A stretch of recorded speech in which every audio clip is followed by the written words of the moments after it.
خدا کی طاقتیں۔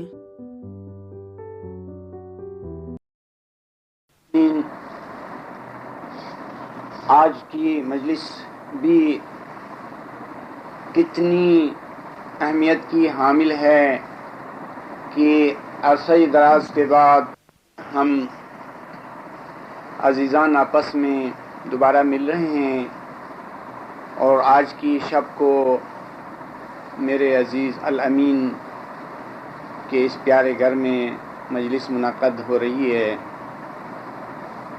میں ایک بار آپ سب عزیزوں کے چہروں پر نگاہ ڈال کر محظوظ ہو رہا ہوں، اور یہ میرا بہانہ ہے آپ کی روحوں سے طاقت اور قوت حاصل کرنے کا، چونکہ آپ جانتے ہیں کہ ہمارا کام اسی طرح سے چلتا ہے کہ میں آپ کی روحوں سے کچھ قوتیں حاصل کروں، آپ کے ایمان سے قوتیں حاصل کروں، آپ کی عقیدت سے، آپ کی محبت سے، آپ کے اخلاص سے، آپ کی صداقت سے، آپ کی ان تمام صفات سے جو آپ کے اندر پائی جاتی ہیں۔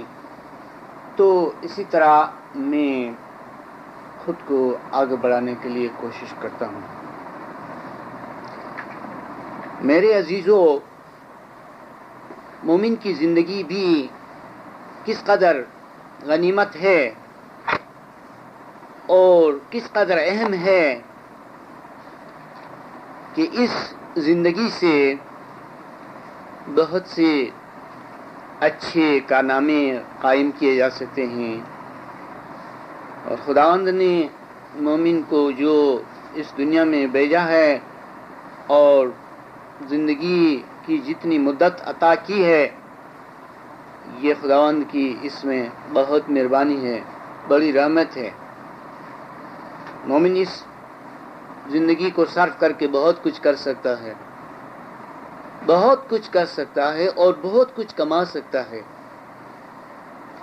کیونکہ جو موقع مومن کو حاصل ہے وہ دنیا کے کسی فرد کو حاصل نہیں ہے۔ اس لیے مومن خداوند تعالی کی یاری سے اور اس کی ہدایت کی روشنی میں بہت کچھ کر سکتا ہے، اپنی آخرت کے لیے، اپنی عاقبت کے لیے، اپنی دوسری دنیا کے لیے مومن بہت کچھ کر سکتا ہے اور بہت کچھ کما سکتا ہے۔ وہ دوسروں کو بہت کچھ اپنی زندگی سے فائدہ دلا سکتا ہے۔ تو مومن کو چاہیے کہ اس زندگی کو صرف کرنے کا جو زرعی اصول ہے اس کو سمجھے، اور ہر وقت یہ سوچیں کہ وہ اپنی زندگی کے لمحات کو کس طرح صرف کریں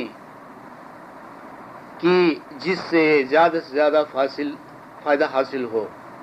اس کو سوچنا چاہیے جس طرح ایک کاروباری انسان اپنی تجارت کے بارے میں، اپنے کاروبار کے بارے میں سوچتا ہے، وہ دن رات سوچتا ہے، وہ ہمیشہ سوچتا ہے کہ اس کا کام کس طرح آگے بڑھے، کس طرح اس کو زیادہ سے زیادہ فائدہ حاصل ہو، اور سال بہ سال اس کی ترقی کس طرح ہو سکتی ہے، اس کے لیے سوچتا ہے۔ اسی طرح مومن کو بھی سوچنا چاہیے کہ وہ اپنی اس زندگی سے کس طرح زیادہ سے زیادہ فائدہ حاصل کر سکتا ہے کہ جس سے اس کی دنیا بھی آباد ہو اور آخرت بھی آباد ہو۔ مومنین، ہماری یہ مجلس بڑی اہمیت کی حامل ہے، اور اس مجلس تک خود کو پہنچانے کے لیے ہم بہت سی رکاوٹوں سے، بہت سی مجبوریوں سے آگے بڑھ کر بہت کچھ کرتے ہیں۔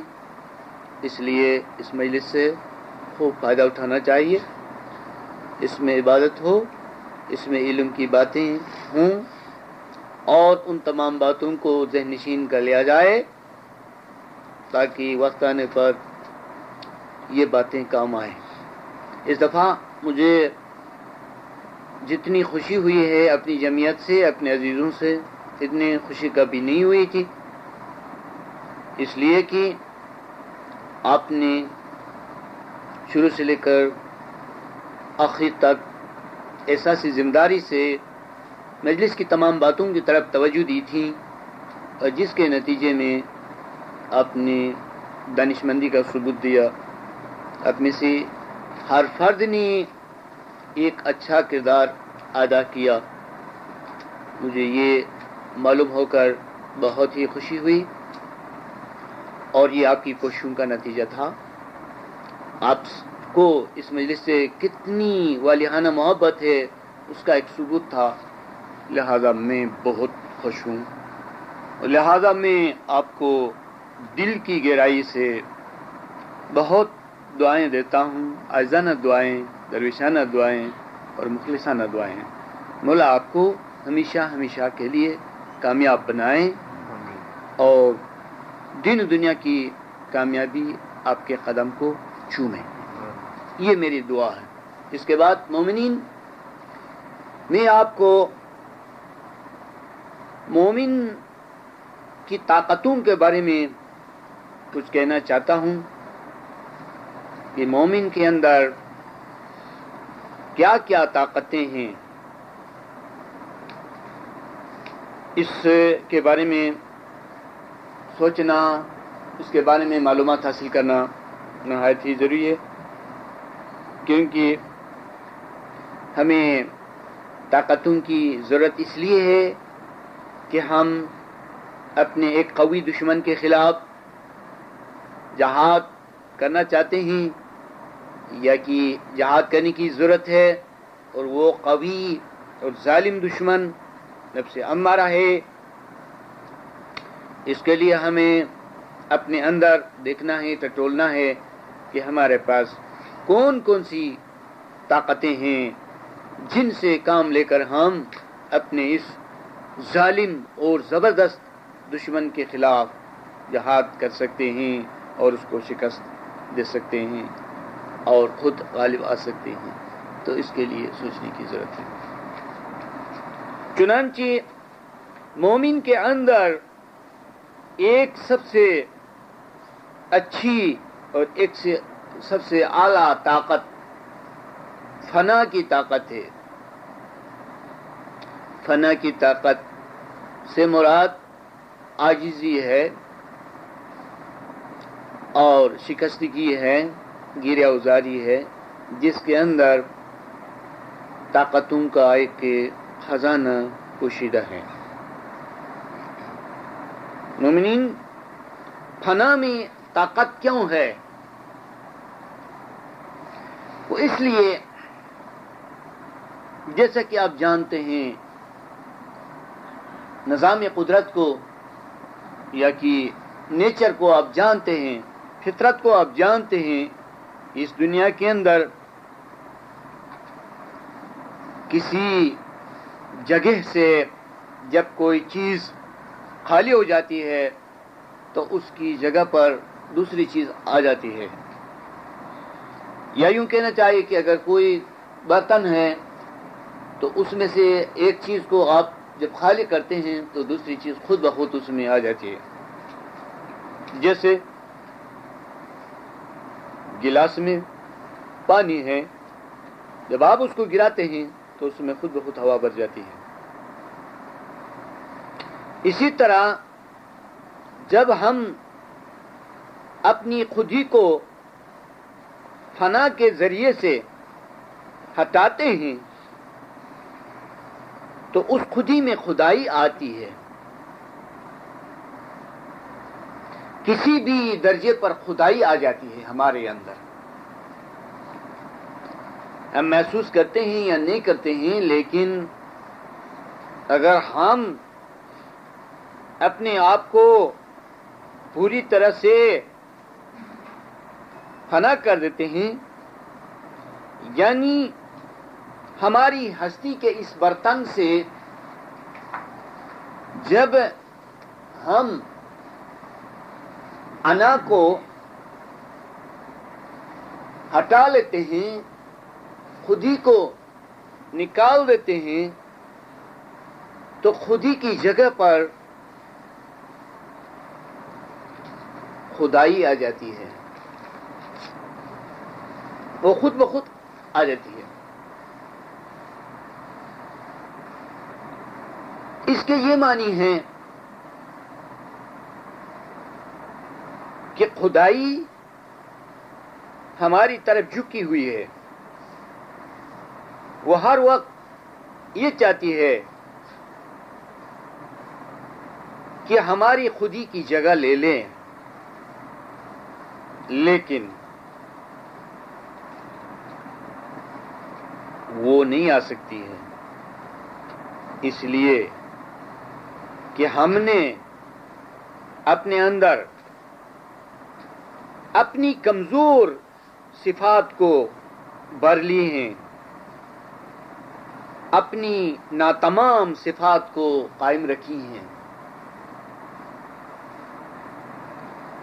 جب ہم عجز و انکساری اور عاجزی کے ذریعے سے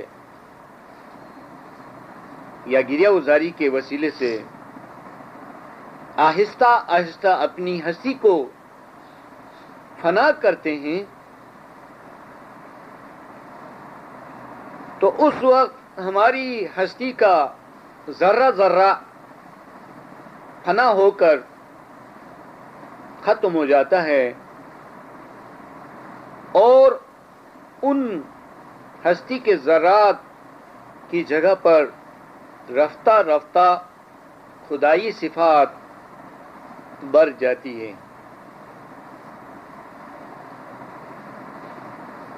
اور اس وقت ہم انرجیز سے، طاقتوں سے، قوتوں سے بھر جاتے ہیں، ہم اس وقت سنجیدہ ہو جاتے ہیں،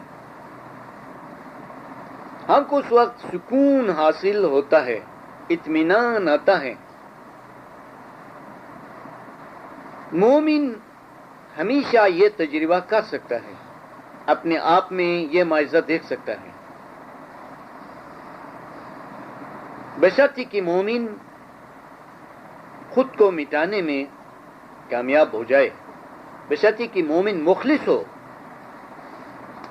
سچا ہو، عاجز ہو، دانا ہو، اور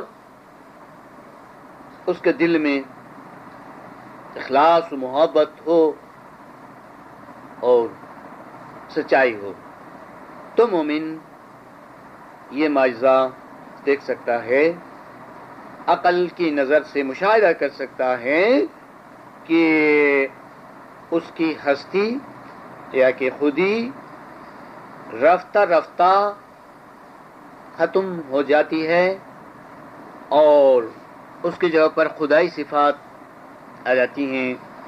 یہ سب سے بڑی طاقت ہے۔ آپ نے یہ روایت سنی ہے کہ منصور نے ان الحق کہا تھا۔ اس ان الحق کے دو معنی ہیں، ایک معنی تو یہ ہے کہ اس نے کہا میں سچ ہوں، میں سچائی ہوں، میں حق ہوں، میں صداقت ہوں۔ دوسرے معنی یہ ہیں کہ اس نے کہا میں خدا ہوں۔ دونوں معنی بجا ہیں، اور اس نے کب یہ کہا؟ اس نے اس وقت کہا جب کہ ذکر و عبادت کے نتیجے پر اس نے اپنے آپ کو مٹایا، اپنے آپ کو فنا کر دیا۔ اسی کو فنا فی اللہ و بقا باللہ کہتے ہیں، خدا میں مٹ جانا اور مٹ کر خدا ہی میں زندہ ہو جانا۔ ہم نے دنیا میں ایسی بہت سی مثالیں دیکھی ہیں کہ چیزیں فنا ہو جاتی ہیں کسی دوسری چیز میں اور پھر اس چیز میں بقا پاتی ہیں. لکڑی کو آپ نے دیکھا کہ آگ میں فنا ہو جاتی ہے، یعنی جل جاتی ہے، پھر آگ میں بقا پاتی ہے، یعنی لکڑی روشنی نہیں تھی لیکن جب فنا ہو گئی تو روشنی بن گئی. یہ مومن کے خدا میں فنا ہو جانے اور بقا پانے کی مثال ہے. فنا فی اللہ اور بقا باللہ کی ایک بہترین مثال لکڑی کا جل جانا اور نور بن جانا ہے. لکڑی پر آپ نے غور نہیں کیا ہے تو موم بتی کو، کینڈل کو لیجئے جس کو شمع کہا جاتا ہے، جو بہت مشہور ہے. کتابوں میں، قصوں میں، شاعروں کی شاعری میں شمع پر بہت سی نظمیں بنائی گئی ہیں. تو شمع کو دیکھیں کس خاموشی سے فنا ہوتی چلی جاتی ہے اور کس خاموشی سے بقا پاتی چلی جاتی ہے. یہ مومن کے خدا میں فنا ہو جانے اور پھر خدا ہی میں زندہ ہو جانے کی مثال ہے کہ موم بتی آگ میں، شعلے میں، روشنی میں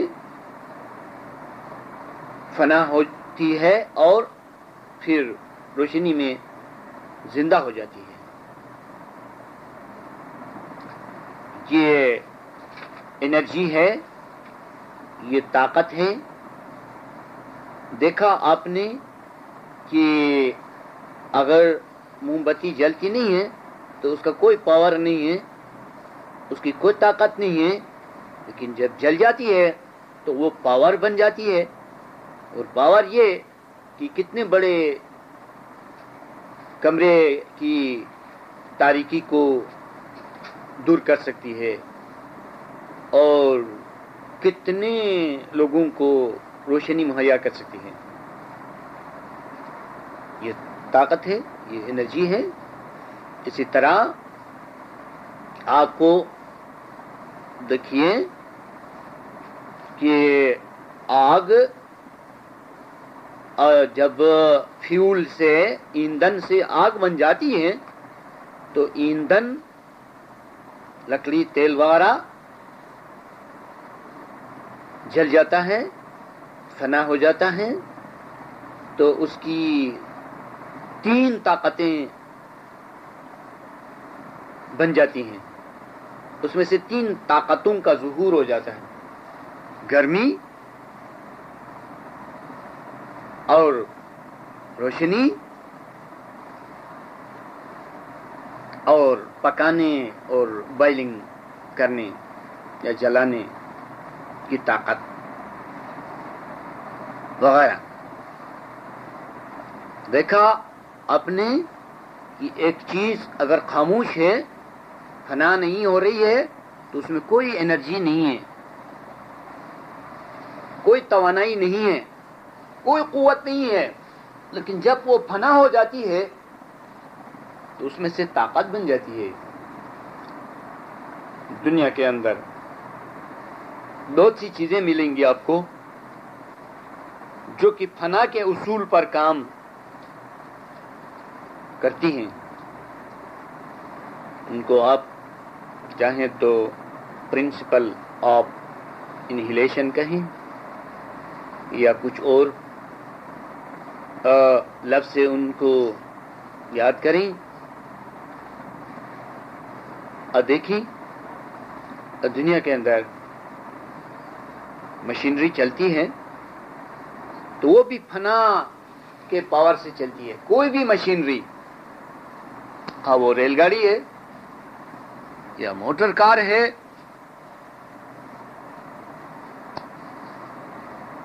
یا جہاز ہے، راکٹ ہے، کچھ بھی ہو، اس کے اندر برننگ کا سسٹم ہے. اور برننگ کیا ہے؟ فنا ہے. کوئی چیز فنا ہو رہی ہے اس کے اندر،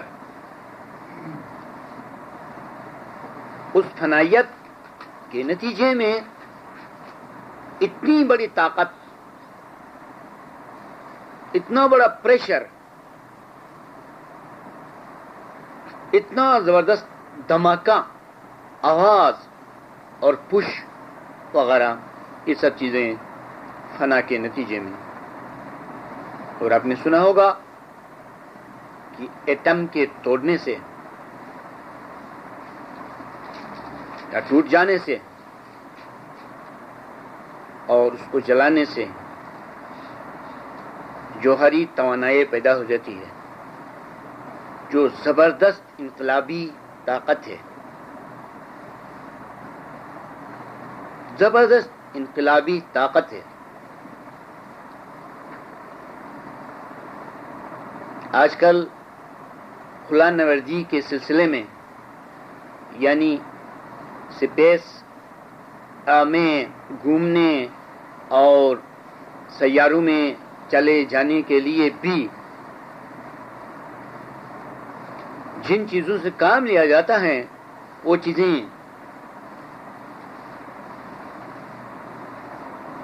فنا کے اصول پر قائم ہیں، ان سے فنا کا کام لیا جاتا ہے. تو دیکھیے ہمارے اندر ہمارے جسم کی نشو نمائی بھی فنا کے اصول پر قائم ہے. جب ہم غذا کھاتے ہیں تو غذا ہم میں فنا ہو جاتی ہے، جس کو آپ ہضم ہو جانا کہتے ہیں. ہضم ہو جانا کیا ہے؟ فنا ہو جانا ہے. تو ایک چیز فنا ہو جاتی ہے تبھی تو ہماری صحت بنتی ہے، ہمارے اندر انرجی پیدا ہوتی ہے، طاقت پیدا ہو جاتی ہے. اور مزید دیکھیے، مٹی فنا ہو جاتی ہے جبھی تو نباتات یعنی اگنے والی چیزوں کی شکل میں آتی ہے. کتنا رنگ ملتا ہے، کتنی خوبی ملتی ہے. مٹی کا پھول بن جانا اور اس میں سے خوشبو پیدا ہو جانا کس نے دیکھا ہے؟ نہیں دیکھا ہے. جب تک کہ مٹی فنا نہ ہو جائے، نباتات میں فنا نہ ہو جائے، تو وہ کبھی بھی پھول نہیں بن سکتی ہے. مٹی، اس سے خوشبو نہیں آتی ہے، مٹی ہے. اور جب مٹی گھاس پات میں، درخت میں، اگنے والی چیزوں میں فنا ہو جائے تو اس کو ایک روح ملتی ہے، اس کو رنگ ملتا ہے، اس کو خوشبو ملتی ہے اور اس کی شکل بدل جاتی ہے اور وہ نشو نما پاتی ہے مٹی. اور گھاس، نباتات جب جانور میں فنا نہ ہو جائے تو گھاس گوشت نہیں بن سکتی، گھاس دودھ نہیں بن سکتی، گھاس چل نہیں سکتی. جب گھاس جانوروں میں فنا ہو جائے، یعنی جانوروں کی غذا بن جائے اور ان میں ہضم ہو جائے، تو گھاس کو دوسری روح ملتی ہے جو روح حیوانی ہے، اور اس کی شکل بدلتی ہے. گھاس دودھ میں تبدیل ہو جاتی ہے، گھاس گوشت بن جاتی ہے. اور درخت میں سے جو طاقت ہے وہ تنے سے اور ٹہنیوں سے گزر کر شاخوں میں اور کلیوں میں، پھولوں میں، پھر پھلوں میں جب منتقل نہیں ہوتی ہے وہ طاقت، وہ مادہ، تو اس میں سے پھل نہیں بنتا ہے. تو چلیے حیوانوں کی بات تھی. جب جانور جو حلال جانور ہیں وہ خود کو انسانوں کی خاطر قربان نہ کر دیں، فنا نہ ہو جائیں، تو وہ حلال جانور انسان کی شکل میں نہیں آ سکتے ہیں، وہ آدمی نہیں بن سکتے ہیں اس کے بغیر، فنا کے بغیر۔ تو دیکھا مٹی گھاس پر قربان ہو جاتی ہے، گھاس پات نباتات حیوان پر قربان ہو جاتی ہے، حیوان انسان پر قربان ہو جاتا ہے، فنا ہو جاتا ہے، اور انسان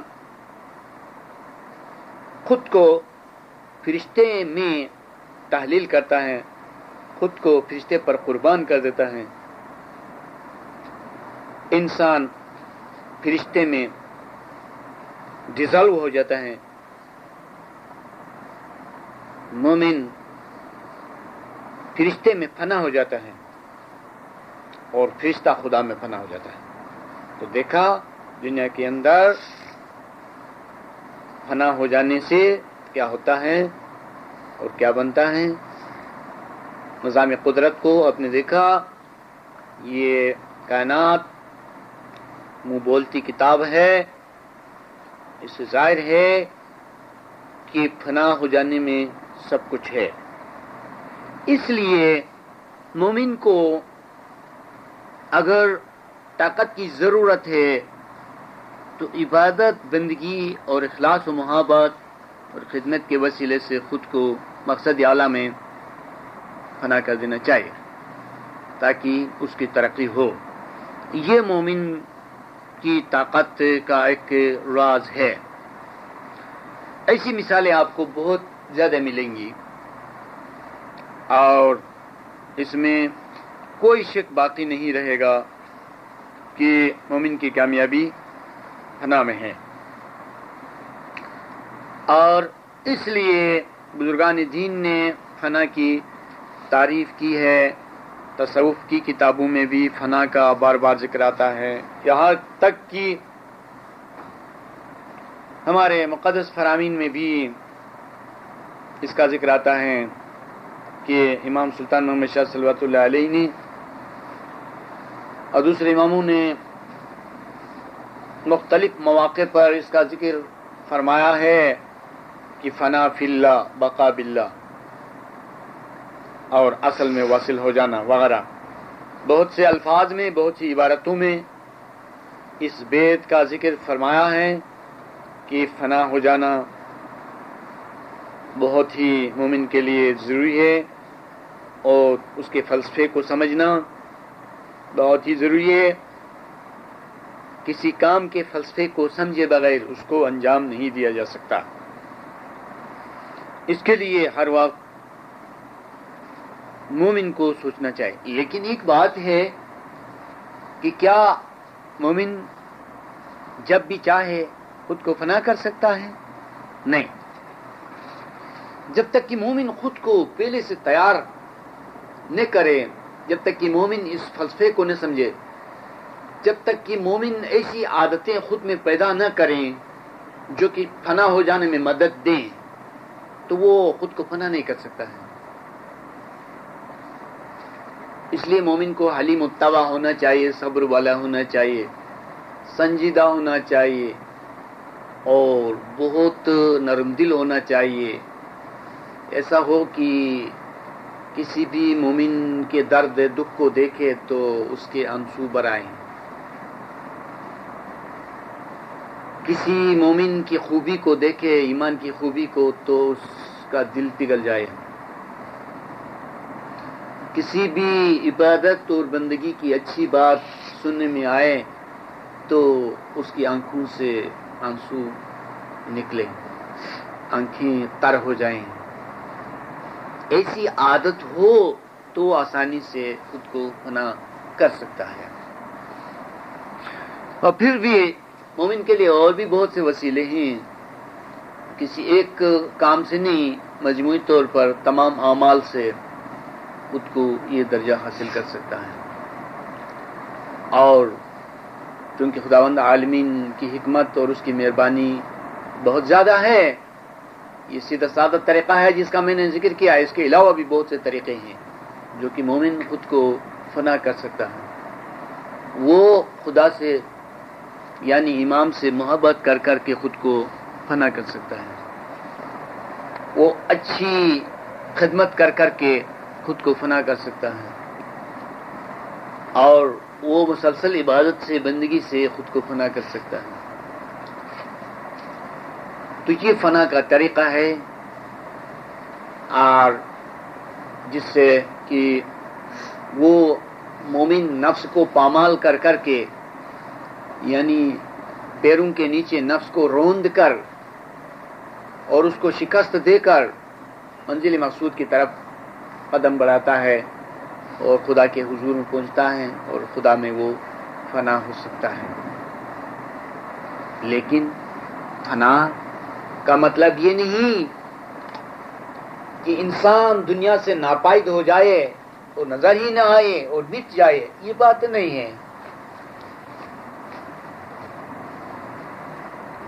اس فنا سے مراد یہ ہے کہ ہم اپنے اندر جو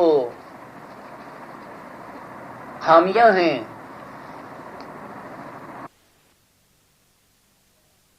دور کریں۔ جس طرح ایک کچا میوہ ہے، وہ رفتہ رفتہ اپنی خامی کو دور کر دیتا ہے اور وہ پختہ ہو جاتا ہے، پک جاتا ہے، اور کس طرح پک جاتا ہے؟ وہ نور میں فنا ہو جاتا ہے۔ سورج کی حرارت، گرمی اور روشنی سے استفادہ کرتے کرتے وہ پختہ ہو جاتا ہے۔ اس طرح مومن نور میں فنا ہو سکتا ہے۔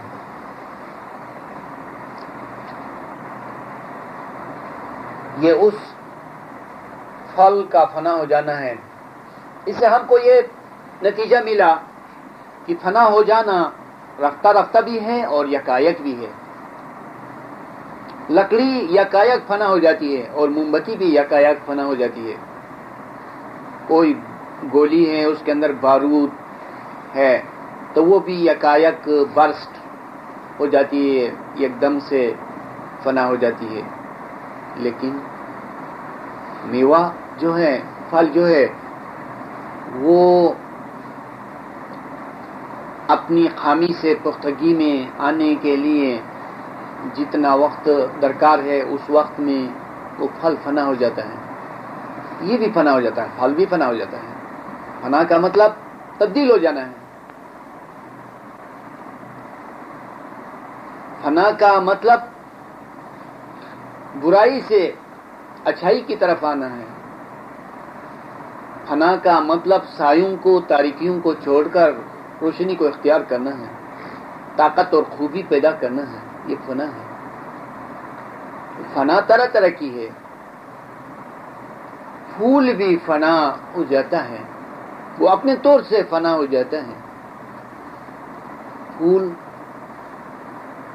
جس وقت غنچہ ہوتا ہے تو اس وقت اس میں خوبیاں نہیں ہوتی ہیں، اس میں خوشبو نہیں ہوتی ہے، اس میں رنگینی نہیں ہوتی ہے، اس میں خوبصورتی نہیں ہوتی ہے، لیکن رفتہ رفتہ نور میں وہ غنچہ، وہ کلی فنا ہو جاتی ہے اور پھول کے روپ میں غنچہ نمودار ہو جاتا ہے۔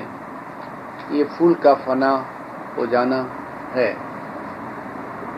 اسی طرح جس طرح میں نے کہا تھا کہ مٹی بھی فنا ہو جاتی ہے، لیکن مٹی لکڑی کی طرح، موم بتی کی طرح فنا نہیں ہو جاتی ہے، اس کا فنا ہو جانا الگ ہے۔ ہر چیز کو جلنا ضروری نہیں ہے، مراد تبدیل ہو جانا ہے۔ تو ہو سکتا ہے کہ بہت سے مومنین آہستہ آہستہ آہستہ اندر ہی اندر سے فنا ہو جائیں، ان میں تبدیلی آ جائیں، ان میں رنگینی آ جائے، ان میں خوبصورتی آ جائے، ان میں خوشبو پیدا ہو جائے۔ کتنی اچھی بات ہے خوشبو، اور خوشبو بھی قسم قسم کی ہے۔ مومن کی خوشبو الگ ہے اور پھول کی خوشبو الگ ہے.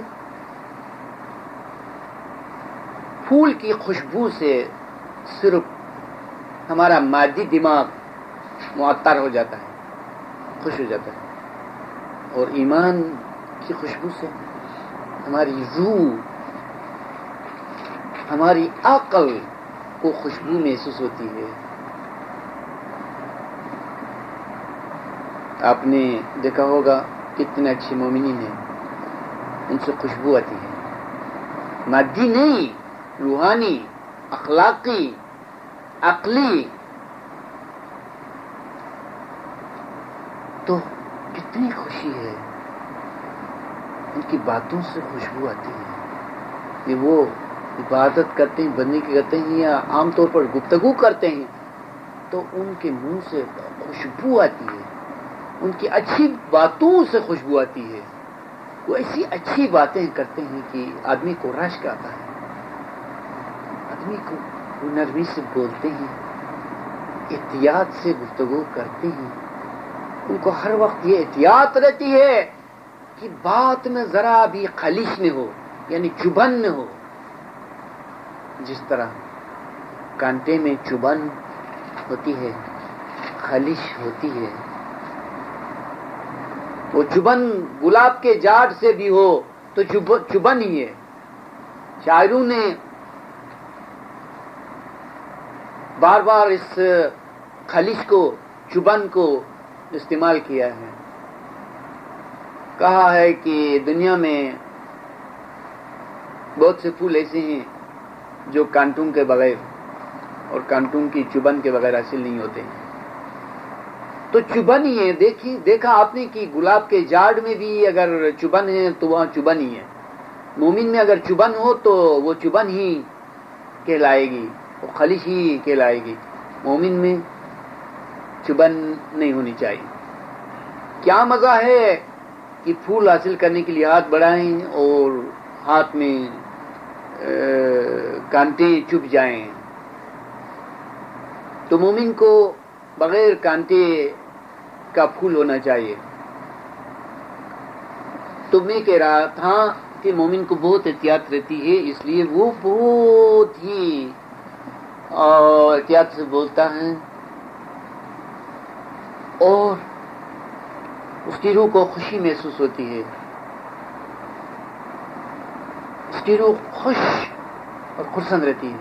اس کا ضمیر دوسروں کی طرح مردہ نہیں ہوتا ہے, اس کا ضمیر زندہ رہتا ہے, کیونکہ اس کی سب باتیں اور سب کام اچھے ہیں, پسندیدہ ہیں, خدا کی نظر میں بھی اور انسانوں کی نگاہ میں بھی اس کی باتیں پسندیدہ ہیں. چونکہ میں نے کہا نا کہ جب وہ بولنے کے لیے منہ کھولتا ہے تو خوشبو ہوتی ہے, روح کی خوشبو, عقل کی خوشبو, اخلاق کی, دین کی خوشبو. یعنی وہ ایسی اچھی باتیں کرتا ہے. ضروری نہیں ہے کہ ہر مومن فلسفی ہو. فلسفی ہونا اچھا ہے, لیکن فلسفے کے بغیر بھی دین قائم رہ سکتا ہے. فلسفے کی کیا بات ہے, وہ تو ایک مزید کوشش ہے. ایمان ہونا چاہیے, محبت ہونی چاہیے, صداقت ہونی چاہیے, اور ادب ہونا چاہیے, ہمدردی ہونی چاہیے. ایسی بہت سی صفات ہیں جو علم کے بغیر ہیں. علم کے بغیر بھی کام چل سکتا ہے. اس کا مطلب یہ نہیں ہے کہ علم نہیں چاہیے. علم چاہیے, لیکن علم کے حاصل کرنے سے پہلے بھی گزارا ہو سکتا ہے اور اچھی طرح سے مومن چل سکتا ہے. تو اچھی صفات ہونی چاہیے. امام نے فرمایا ہے کہ مومن کا مطلب یہ نہیں کہ وہ فلسفی ہے. مومن باور کرنے کو, یقین رکھنے کو کہتے ہیں. تو باور کرنے کی, دین کے معاملے میں باور کرنے کی جب مکمل صلاحیت ہوتی ہے تو وہ مومن ہے. علم بات کی چیز ہے. تو میں کہہ رہا تھا کہ فنا ہو جانے سے یہ طاقت حاصل ہوتی ہے اور جس مومن میں حقیقی محبت ہو تو یہ محبت اس کو فنا کر سکتی ہے. فنا کرنے کے لیے کسی دوسری طاقت کی ضرورت ہے، جس طرح آگ، سورج اور اس قسم کی دوسری چیزیں جو کسی چیز کو فنا کر سکتی ہیں. تو محبت بھی ایک طاقت ہے جو فنا کر سکتی ہے کسی مومن کو، چونکہ یہ ایک طرح کی آگ ہے جو کہ ہمارے نفس امارہ کو آہستہ آہستہ پگھلا سکتی ہے. بہرحال ہمیں ترقی کا شوق ہونا چاہیے اور ترقی کے فلسفے کو ضرور سمجھنا چاہیے، یعنی ترقی کا جذبہ ہم میں ہونا چاہیے. اور فلسفے سے کوئی بڑا علم مراد نہیں ہے، صرف اتنا سمجھ لینا چاہیے کہ ہم ترقی کر سکتے ہیں، ہم آگے بڑھ سکتے ہیں، ہم فنا کو سیکھ سکتے ہیں اور فنا میں جا سکتے ہیں اور فنا سے فائدہ اٹھا سکتے ہیں. تو ہم اس طرح سے خود کو فنا کر سکتے ہیں. اچھی صحبت اتنی ضروری ہے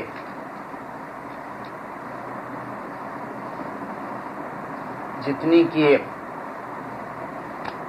فنا کرنے کے لیے کسی بڑی طاقت کی ضرورت ہے. اچھی صحبت میں رہیں تو مومن فائدے میں رہتا ہے. جس طرح بری صحبت بری طرح سے اثر انداز ہو جاتی ہے، اسی طرح اچھی صحبت اچھی طرح سے اثر انداز ہو سکتی ہے. متواتر اور مسلسل کوشش ضروری ہے.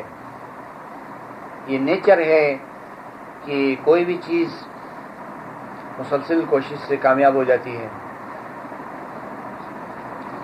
درخت ہو، انسان ہو، جانور ہو، اس کی نشو نمائی مسلسل ہو جاتی ہے اور اس کو مسلسل وقت چاہیے.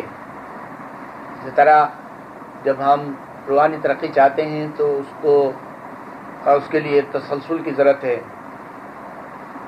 اور کنٹینیو کوشش کی ضرورت ہے. اور سمجھنا چاہیے کہ ہمیں کون سا کام مفید ہے اور کون سا کام مضر ہے، نقصان دہ ہے، یہ جاننے کی ضرورت ہے. انشاءاللہ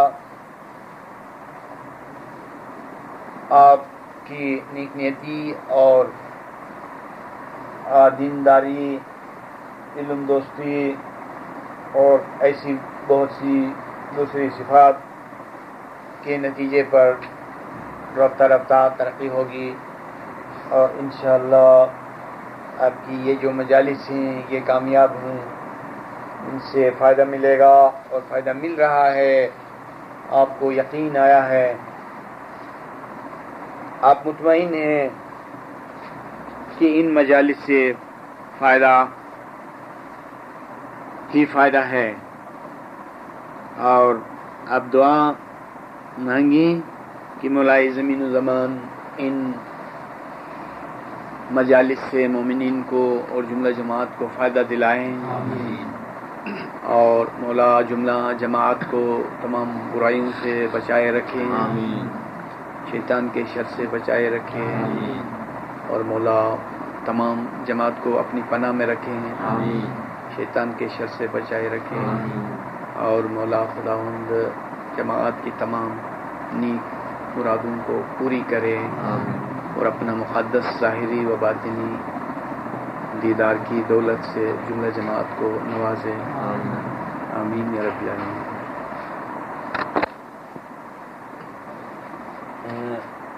میرے عزیز امین کہتے ہیں کہ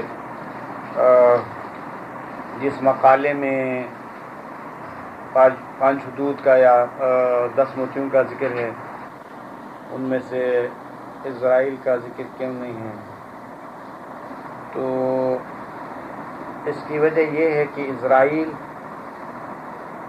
ایک راز ہیں، بعض حدود راز کے طور پر ہیں اور سیکرٹس ہیں، وید ہیں، ان کے ظاہر کرنے سے بہت سے سوالات پیدا ہو جاتے ہیں یا کہ کسی طرح سے انقلاب ہو جاتا ہے اس وجہ سے۔ اور ویسے تو اسرائیل البتہ نفس کل کے قریب ہے یا کہ نفس کل کے ساتھ ہیں، اور اسرائیل بہت بڑی طاقت ہے، جبرائیل سے، میکائیل سے، اسرافیل سے وہ بڑا ہے، اگرچہ حدود میں نہیں ہے، ظاہر میں، گنتی میں، لیکن کام میں وہ تو ہے۔ اور وحی کے وقت ہم لوگوں نے تو یہ سمجھا ہے کہ صرف جبرائیل آتا ہے۔ میں تو یہ کہتا ہوں روحانی تجربات کی روشنی میں کہ وحی کے وقت چاروں فرشتے آتے ہیں،